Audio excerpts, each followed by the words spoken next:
Le sous-titrage de cette émission vous est présenté par Royal Lepage Limoges, première agence immobilière en région. Les fonctionnaires fédéraux montent le ton. Les employés en grève du gouvernement promettent de poursuivre et d'intensifier leurs moyens de pression. Les négociations sont au beau fixe, ça bouge très peu. Le niveau des cours d'eau est en train de se stabiliser à Rouyn-Noranda. Et Opération Enfant Soleil remet plus de 85 000 $ dédiés aux enfants malades de la région. C'est beaucoup de gratitude aussi envers les personnes qui font des dons. C'est beaucoup... Ils donnent l'espoir, là, littéralement.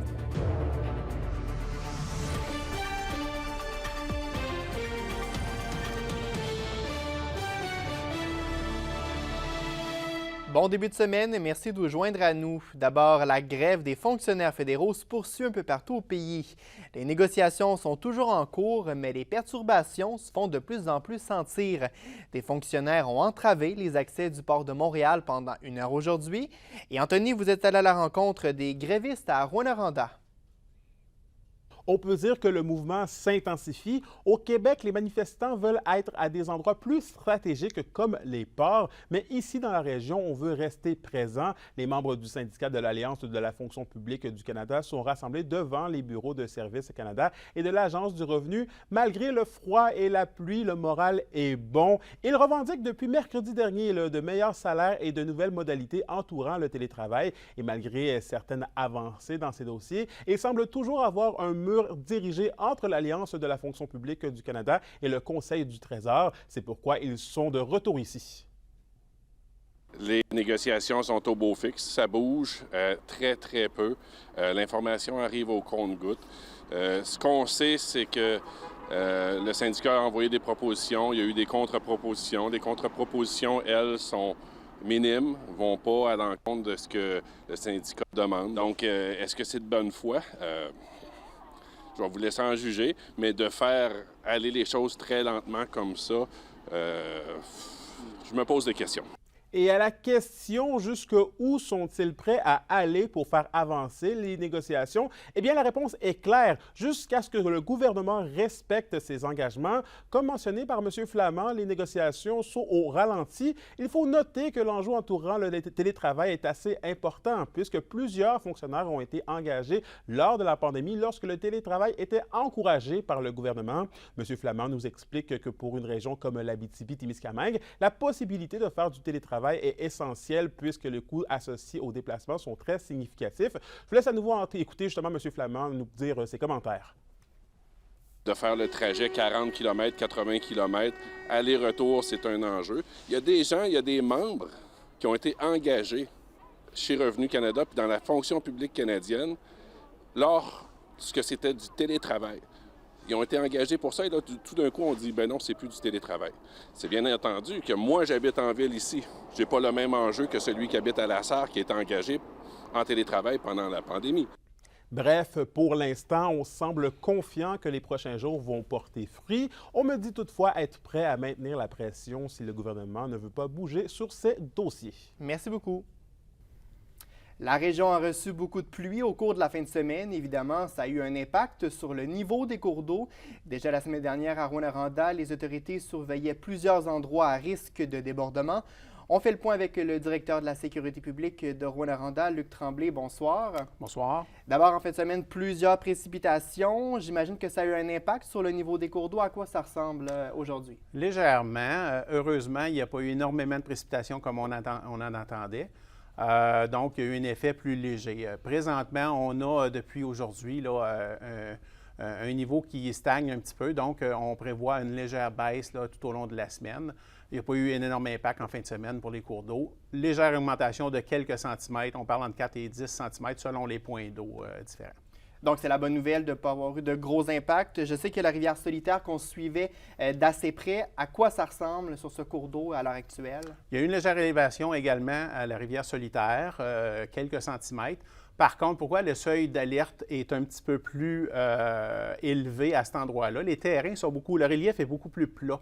Donc, c'est pour ça que les maisons, les résidences sont à peu près à la même égalité, mais pour le moment, il y a encore assez de capacité de recevoir des augmentations et on s'attend d'ici 24-48 heures, en effet, qu'il y ait une légère baisse là, qui commence là, à s'installer. Et je voyais justement les prévisions de la météo dans les prochaines heures. Bon, on ne prévoit pas nécessairement de pluie. Vous le dites, ça risque de diminuer.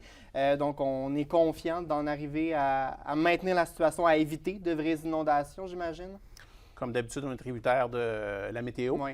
On a des températures fraîches, froides, ce qui aide, et on n'a pas de grandes précipitations d'annoncer. Donc, le cours normal d'écoulement devrait se faire et on devrait voir vraiment à partir de mardi, mercredi, une tendance soutenue à la diminution des cours d'eau là, pour la ville de Rouyn-Noranda, pour le bassin versant de la Quinault-Gévis et les autres bassins versants également. Là. Donc, bonne nouvelle considérant qu'on a connu pire, disons, dans les dernières années avec certains débordements. Est-ce qu'on demande aux citoyens des mesures particulières, disons, de contacter la sécurité publique directement ou d'être à l'affût, j'imagine, sur le terrain?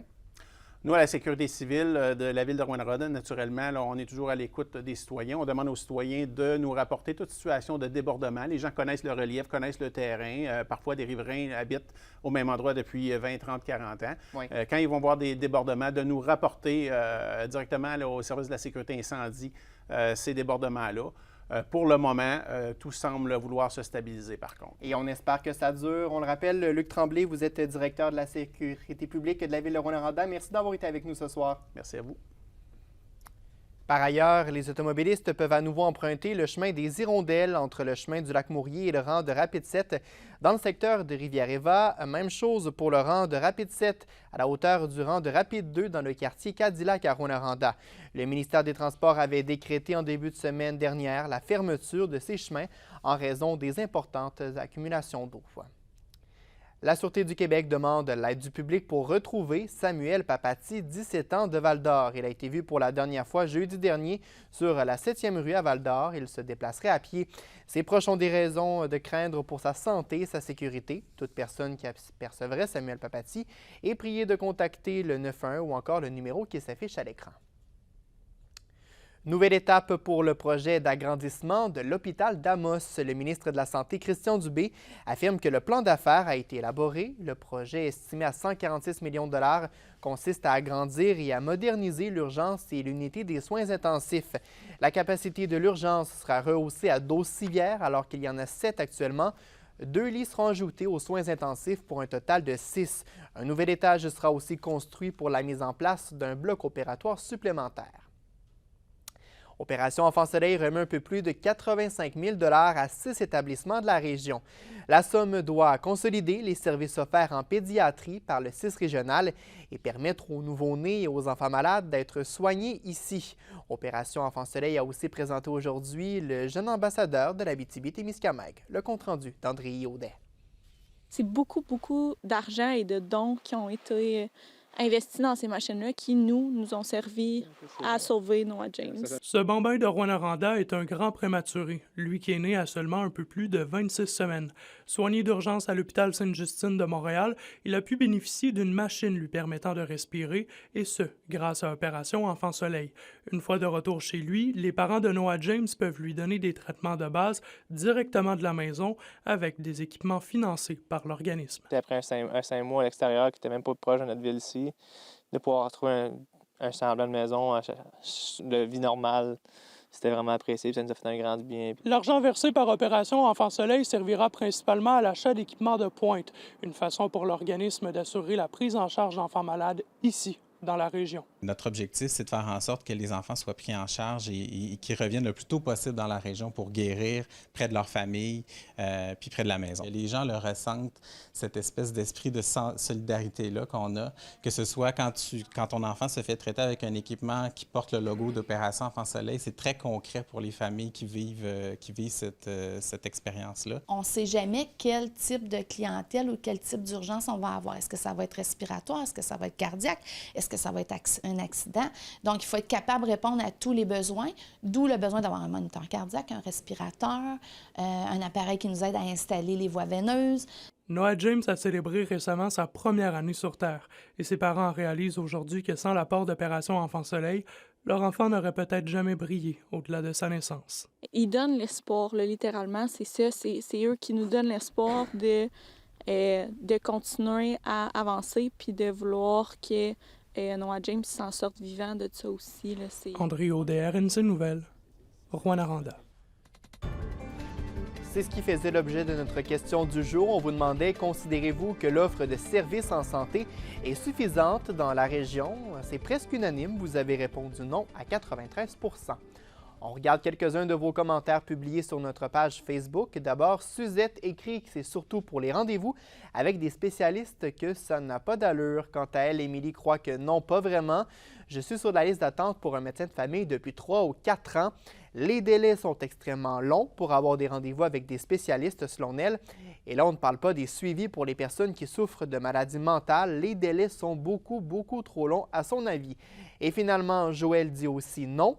Pour ceux qui souffrent du cancer, c'est terrible d'avoir parfois à se déplacer aussi loin pour des traitements qui sont déjà difficiles. Vous souhaitez participer à la discussion? Vous aussi, rendez-vous sur la page Facebook de TVA Abitibi-Témiscamingue.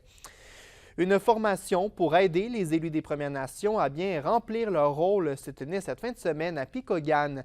Plusieurs dirigeants autochtones ont assisté à l'École des dirigeants des Premières Nations. Yoann Carrière y était. L'École des dirigeants des Premières Nations s'est donnée pour mission d'aider les élus autochtones à assumer leurs fonctions. Propulsés par l'École des dirigeants de HEC Montréal, les programmes de l'EDPN comportent des modules qui se déroulent dans différentes communautés du Québec. Les ateliers sont d'ailleurs directement inspirés de la réalité des communautés autochtones. C'est des formations qui sont enseignées en binôme. Un professeur de HEC Montréal, de l'École des dirigeants, avec un formateur Premières Nations, avec des cas, des exemples concrets qui se passent dans les Premières Nations. C'est à travers des présentations théoriques, des échanges et des ateliers de mise en pratique qui se déroulent à la fois en ligne et en présentiel que le programme se déroule. Pour le grand chef du Conseil de la Nation Atikamekw, Constant Awashish, l'expérience peut être bénéfique pour tous les représentants des nations autochtones. Ça l'aide à mieux cerner certaines problématiques qu'on peut faire face et de mieux comprendre comment on peut aborder certains problèmes.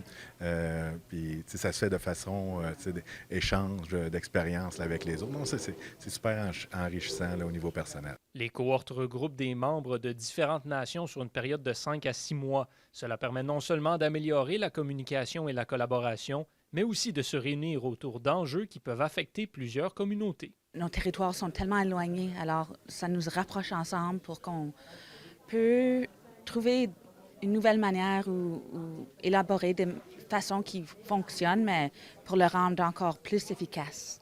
Ces ateliers sont aussi l'occasion pour la relève des nations autochtones de se préparer à un jour prendre les rênes de leur communauté. Il n'y a jamais eu d'école pour devenir dirigeant. Ça n'existe pas des écoles pour devenir leader ou chef de communauté. C'est sûr que toutes les occasions qu'on peut aller chercher des bons éléments de gouvernance, les ramener dans nos communautés pour ensuite être des meilleurs leaders puis inspirer aussi peut-être des jeunes comme moi ou d'autres jeunes qui souhaitent un jour peut-être devenir leader aussi. Yoann Carrière, RNC Nouvelles, Picogan. Une collision entre 2 véhicules a fait 3 blessés à Macamic. L'accident est survenu hier matin sur la route 111 à la hauteur du 2e et du 3e rang. Un véhicule aurait dévié de sa voie pour une raison inconnue avant de percuter un véhicule qui s'amenait en sens inverse. Parmi les 4 personnes impliquées dans la collision, 3 ont été transportées à l'hôpital. Une femme a subi des blessures graves qui ne mettraient pas sa vie en danger. La 31e semaine minière du Québec est lancée. L'objectif de cette semaine d'activité est de faire découvrir l'industrie des mines et de présenter les différentes innovations dans le domaine. Plusieurs événements sont prévus dans les prochains jours à Val-d'Or, dont des conférences et des 5 à 7. Toutes ces activités vont servir à mettre de l'avant l'évolution des mines et l'utilité des minéraux que l'on trouve en Abitibi-Témiscamingue dans notre quotidien. Il y a plusieurs activités, beaucoup il faut s'inscrire, mais je fais 2 présentations, une à l'ICM puis une à la Chambre de commerce où je mets beaucoup à l'avant-plan, justement, les décisions technologiques qu'on a prises puis pourquoi qu'on le fait. Je vais avoir la chance de l'expliquer. Puis à la journée familiale, je vais être présent. Beaucoup des gens de mon équipe vont être libérés également pour être présents puis pouvoir échanger. Toutes les questions sont les bienvenues. Donc, on a vraiment un grand souci de transparence dans ces activités-là. Près de 80 % de la population disait pas très bien connaître notre industrie. En fait, qui disait carrément avoir une méconnaissance de notre industrie. Alors oui, une semaine comme cette semaine, qu'on fait valoir nos pratiques, on fait connaître, on fait des activités grand public pour mieux faire connaître notre industrie. On voit dans ce temps-là toute son importance, là. L'indice boursier minier au TVA Nouvelle 18h est une présentation de GFM Groupe Financier. Vous désirez bien planifier vos investissements ou l'étude de vos enfants? Profitez de la valeur de nos conseils afin de sécuriser votre futur. GFM Groupe Financier. Au-delà de la finance, il y a vos rêves et vos projets. Un spectacle varié et rempli de talents se prépare la fin de semaine prochaine à La Motte. Au retour, on dresse le portrait complet de la programmation qui attend les spectateurs.